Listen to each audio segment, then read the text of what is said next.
얼마 전에 여기서 멀지 않은 제 본가에 다녀왔습니다. 거기서 제가 이제 신분증을 좀 찾을 일이 있어서 이제 집안 곳곳을 뒤적이기 시작했는데 생각지도 못한 것들이 많이 나왔습니다. 그 중에서는 이제 제가 학교 다니면서 취득했던 어떤 이 자격증들도 하나씩 들어 있었습니다. 이 IT 관련해서 또 자격증들이 있고 또 뭐 세무 관련한 자격증도 있더라고요. 예전에 제가 이제 취업을 준비하면서 뭐라도 하나 더 이력서에 적어보려고 이 아등바등 노력했던 그러한 기억들이 스치면서 참 부질없었다 뭐 이런 생각도 들었습니다. 왜냐하면은 그 자격증을 보니까 제가 그 당시 취득했던 그 자격증들에 관한 지식이 사실 지금 제 머릿속에 거의 없습니다. 그 자격증만 있지 뭐 그 자격증이 필요한 분야의 일을 제가 뭐 아는 것이 뭐 제대로 아는 것이 하나도 없더라고요. 지금 제가 가진 자격증 중에서 뭐 늘 제가 소지하고 다니고 그리고 자신 있게 뭐 나 이런 자격증이 있다라고 말할 수 있는 것은 이 운전면허증밖에 없습니다. 이 자격이 있어도 그 분야의 일을 우리가 실제로 해보지 않으면 자격이 없는 사람과 금세 이 별반 다른 차이가 없게 되는 것이죠. 기업에서도 이 직원을 채용할 때 다른 모든 조건이 동일하다면 뭐 어떤 다양한 자격증이 있는 사람보다는 그 분야에 관련된 이 실무 경험이 있는 사람을 더 높이 평가하는 것도 마찬가지 이유일 것입니다. 이것은 사실 우리 믿음 생활에 있어서도 마찬가지입니다. 그리스도를 믿고 성령이 그 마음 가운데에 있는 자들에게 하나님을 이 아빠, 아버지라고 부르게 하셨습니다. 하나님의 자녀라 일컬음을 받게 된 것이죠. 하나님의 자녀가 되었으면 그럼 하나님의 자녀답게 살아야 진정 하나님의 자녀가 아니겠습니까? 만일 우리가 하나님의 자녀가 되는 그러한 자격을 부여받았다고 해도 하나님 자녀의 모습으로 저와 여러분이 살아가지 않는다면 하나님의 자녀라 택함을 받지 못한 자들과 크게 다를 바가 없겠지요. 그런 의미에서 오늘이 우리 부활절인데요. 우리가 예수 그리스도의 부활의 능력을 아는 것도 매우 중요하지만 그 부활의 능력을 힘입어 살아가는 것이 훨씬 더 중요하다고 할 수 있습니다. 저와 여러분의 삶이 날마다 그리스도의 부활의 능력을 힘입어 믿음으로 사는 삶이 되시기를 주님의 이름으로 축복합니다. 오늘 본문 19절에는 우리가 예수의 피를 힘입어 성소에 들어갈 담력을 얻었다라고 말합니다. 이 성소라는 것은 거룩하게 구별된 장소를 의미하는데요. 이 구약 시대에는 그곳에 아무나 들어갈 수가 없었습니다. 그것을 잘 보여주는 것이 바로 성소와 지성소를 구분짓고 있는 이 휘장입니다. 이 휘장은 하나님과 우리 인간이 철저하게 분리되어 있음을 의미합니다. 대제사장도 1년에 단 한 번 대속죄일에만 들어갈 수 있었고 이 들어갈 때에는 하나님께서 명령하신 방법대로 들어가야 했으며 또 그곳에 오래 머물지도 않았습니다. 그래서 하나님께서 명령하지 아니한 방법대로 이 성소에 들어가게 되면 죽임을 당하게 되는데 대표적으로 아론의 아들 나답과 아비후가 그렇게 했다가 즉시 죽임을 당하고 말았던 것이죠. 그러나 이제는 우리가 하나님이 임재하시고 자기 백성들과 교제하시는 성소에 들어갈 담력을 얻게 되었다고 말합니다. 여기서 담력이라고 하는 것은 뭐 우리가 담력을 테스트하다라고 말할 때처럼 어떤 용기나 또 담대함을 뜻하기도 하지만 이 확신이나 또는 이 자유라는 의미로 사용할 수도 있습니다. 이렇게 여러 의미가 있지만 사실 어떤 뜻을 적용하더라도 다 다 의미가 있습니다. 이전에는 나답과 아비후처럼 아무렇게나 이 지성소에 들어갔다가 그들이 죽어 나오는 것을 보면서 성소에 들어가는 것은 굉장히 두렵고 무서운 일이구나 라고 어떤 두려움에 떨고 있었다면, 이제는 예수 그리스도로 말미암아 그곳에 용기 있게 담대하게 들어갈 수 있게 되었다라고 말할 수도 있겠죠. 또 이전에는 대제사장만이, 그것도 대속죄일에만 들어갈 수 있었는데, 이제는 언제든지 이 하나님께 나아갈 수 있는 자유를 얻었다라고 말할 수도 있겠죠. 우리가 이것을 하나님과 그리고 우리의 관계적인 측면에서 본다면 하나님과 교제할 수 있는 자유를 얻은 것으로 해석해 볼 수 있습니다. 이전에는 하나님께 이 사람이 마음대로 나아갈 수가 없었습니다. 제사장들도 성소에 들어갈 때에는 여호와께서 일러주신 방법대로 정결한 상태로 들어가야만 했습니다. 그런데 이제는 그리스도 안에 머무는 누구라도 자유롭게 하나님께 나아갈 수 있게 된 것이죠. 어떻게 그런 자유함을 얻게 되었습니까? 그것은 우리가 예수의 피를 힘입었기 때문입니다. 그 구체적인 사건이 바로 예수 그리스도께서 십자가에 피 흘려 죽으신 일이죠. 예수님이 십자가에서 죽으셨을 때 성소와 지성소를 가로막던 휘장이 위로부터 아래로까지 찢어졌습니다. 그래서 이제 대제사장만이 들어갈 수 있었던 지성소에 누구든지 나아가서 하나님과 교제할 수 있는 전혀 이 새로운 길을 예수께서 자신의 육체로 만들어 주신 것이죠. 이 길은 생명의 길이요, 구원의 길이요, 그리고 우리가 살 길입니다. 예수님의 부활을 의심했던 도마가 주께서 어디로 가시는지 그 길을 우리가 어찌 알겠사옵니까? 라고 질문을 했을 때 예수님께서도 말씀하시기를 내가 곧 길이요 진리요 생명이니 나로 말미암지 않고는 아버지께로 올 자가 없다고 말씀하지 않으셨습니까? 이전에는 이러한 길이 없었습니다.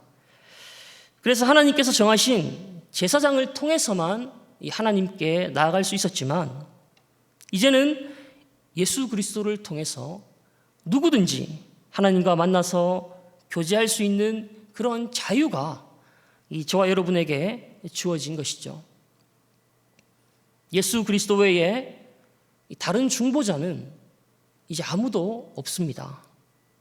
짐승의 피로 우리 죄를 속죄할 때는 근본적으로는 그것으로는 죄를 없게 만들 수는 없었습니다.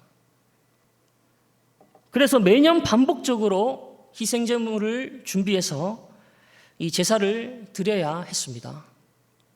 그런데 이제 예수 그리스도께서 친히 희생제물이 되셔서 그의 피로 우리의 죄를 속하였을 때는 더 이상 이 반복적인 제사를 드릴 필요가 없게 되었습니다. 왜냐하면 그리스도의 보혈의 피는 그 효력이 영원하기 때문입니다. 그러하기에 우리가 그리스도께 받은 은혜는 바로 이 한없는 그런 은혜가 되는 것이죠. 하나님과 교제하는 이 자유의 은혜는 우리 그리스도인들만이 누릴 수 있는 특권입니다. 오늘 본문에서 히브리서 기자는 이제 이러한 특권으로 대속의 은혜를 받은 저와 여러분이 어떻게 하나님 앞에 나아가야 할지에 대해서 권면의 말씀을 전하고 있습니다. 그 첫 번째가 참 마음과 온전한 믿음으로 하나님께 나아가자는 것입니다. 사실 지금 이 코로나 사태로 인해서 온전한 믿음으로 이 하나님께 나아오는 것에 방해를 받고 있는 그리스도인들이 꽤 많이 있는 것으로 알고 있습니다. 이것은 지금 예배를 드릴 때 이곳 교회당에 나오지 않는 것을 말하는 것이 결코 아닙니다. 당연히 우리가 조심해야 할 사항들은 철저하게 잘 지켜서 사회적 재난을 예방하는 일에 적극 동참해야겠죠. 우리를 방해하는 것은 바로 이 하나님을 온전히 바라보지 못하는 데서 오는 우리의 연약함을 말하는 것입니다. 느헤미야서에 보면 이 느헤미야가 성벽을 건축할 당시에 이 외부에서 산발락과 도비아와 이 게셈이라고 하는 사람이 끊임없이 성벽을 건축하는 느헤미야와 이 백성들을 공격하는 모습을 볼 수 있습니다. 처음에는 이 너희들 같이 약한 놈들이 이런 거대한 성벽을 건축할 수 있겠느냐, 또 너희들이 만들고 있는 이 성벽을 보니까 여우가 올라가도 이거 금방 무너질 것 같다 라면서 이 말로 공격함으로 심리적으로 굉장히 위축되도록 만들었습니다. 그러함에도 불구하고 성벽이 거의 이제 완성이 되어 가자 이제는 물리적인 공격을 이들이 감행하려고 합니다. 계속되는 이들의 방해에 심리적으로 위축된 이 백성들은 이제 성벽이 거의 다 완성이 되어 감에도 불구하고 이제 우리가 보니까 성벽을 건축하지 못할 것 같다. 저들이 와서 우리를 다 죽이고 성벽도 다 부숴버릴 거야 라는 그런 두려운 마음을 가지기 시작합니다. 두려운 마음이 드니까 성벽이 다 완성되어 감에도 불구하고 이 상황이 굉장히 비관적으로 보이기 시작한 것이죠. 오늘이 부활절이잖아요. 어제 저녁에 인터넷 기사를 보니까 어떤 한 기자가 이제 이 부활절을 맞이하여서 교회들이 예배를 강행한다. 또 문 닫았던 교회마저 내일 부활절 예배 드린다라고 기사를 쓴 것을 보았습니다. 사실 이러한 용어들이 굉장히 부정적인 의미를 내포하고 있습니다. 그래서 이러한 글들과 또 주위에 우리를 바라보는 부정적인 시선들, 또 기독교인에 대한 원망, 비방들이 우리를 심리적으로 굉장히 위축되게 만드는 것이죠. 이러한 어려움들이 있을 때 혹 우리 마음 가운데 그래, 교회가 꼭 이렇게까지 예배를 드려야 하는가에 대한 불평이 우리 안에서도 생길 수 있습니다. 그러나 우리는 이러한 마음을 굉장히 경계해야 합니다. 우리가 마음껏 회집하지 못하고 여러분의 상황과 여건에 따라서 얼마든지 온라인으로 예배를 드릴 수는 있지만 우리가 예배할 때 하나님을 바라보지 못하고 이 세상의 따가운 시선과 두려운 마음 때문에 숨고 있는 것은 최소한 아니어야 한다는 것이죠. 예수 그리스도께서 우리에게 영원한 살 길을 열어주셔서 이제는 어떤 상황 가운데서도 하나님과 교제할 수 있는 하나님의 자녀가 되었으니 우리가 온전한 믿음으로 하나님께 나아갈 수 있도록 우리는 기도해야 합니다. 느헤미야도 이 외부의 공격으로 이 백성들이 심리적으로 크게 위축이 되어 있을 때 너희들은 그들을 두려워하지 말고 지극히 크시고 두려우신 주를 기억하라고 말합니다. 그러므로 지극히 크시고 우리에게 한없는 은혜를 베푸신 주를 바라보며 온전한 믿음으로 하나님께 나아가는 저와 여러분이 되시기를 바랍니다. 하나님 앞에 나아가야 할 방법에 대한 이 두 번째 권면은 믿는 도리의 소망을 굳게 잡자는 것입니다. 믿는 도리라는 것은 우리의 신앙 고백입니다. 우리는 우리가 고백하는 이 신앙 고백이 이루어질 것에 대한 소망이 있습니다.